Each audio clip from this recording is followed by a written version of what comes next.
President Uhuru Kenyatta's first time in office was tainted by loss of public funds, the most spectacular being the National Youth Service scam that claimed the then Devolution Cabinet Secretary Anne Waiguru, Principal Secretary Peter Mangiti, and Director General Nelson Githinji. Kenyatta had, in a bid to demonstrate his seriousness in slaying the dragon of corruption, presented a list of over 300 graft suspects to Parliament and ordered them to step aside, but none was successfully prosecuted. Wewe wako wewe. Ulinisimamisha hapo mbele ya bunge, nikafuta mawaziri na nani ambao sasa wananilaumu, they hate me, wengine wana campaign against me, na wewe ndio uliniambia hii watu wako mpaka wa leo, this is 2 years, hujaniambia where their guilt is. Less than 6 months into his second term, cases of mega graft have emerged yet again in NYS, the National Cereals and Produce Board NCPB, Kenya Power, Kenya Pipeline and the Youth Fund. These, despite Kenyatta's repeated tough talk on masterminds of grand corruption in his administration. The pressure is on me. Do something about corruption. Then I sit back and I ask myself, okay, show me an administration since independence that has taken action on corruption like I have done.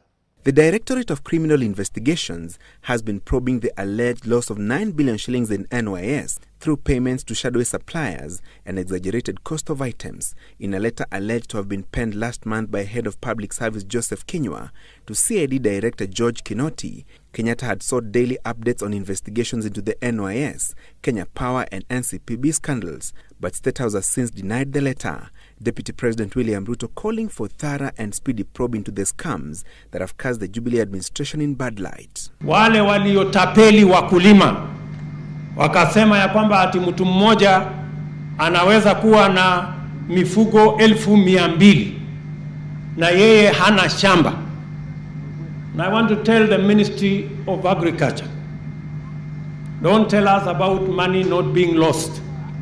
We want to know how money meant for farmers ended up with the traders, businessmen and cartels.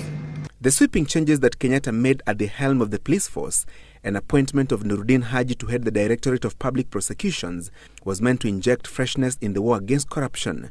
The Kenya Private Sector Alliance KEPSA calling for a new strategy in the war against graft and accountability from top government officials entrusted with managing the country's coffers. Baringo Senator Gideon Moi urging the President to crack the whip on those mentioned in various audit reports tabled in Parliament. However, Kikuyu Member of Parliament Kimani Ichung'wah, who chairs the Parliamentary Committee on Budget, has called for speedy investigations and prosecution to forestall cartels that would want to divert the country's attention. But ultimately, the buck stops with the President, though at times he appears helpless in the graft war. Who releases people on bond here every day? Who does? Si ni nyinyi? What does that got to do with me? What does it got to do? I don't even have power, like I said, to appoint you or to sack you. So, mnataka nifanye nini jameni? That I have not done. Francis Gachuri, Citizen Weekend.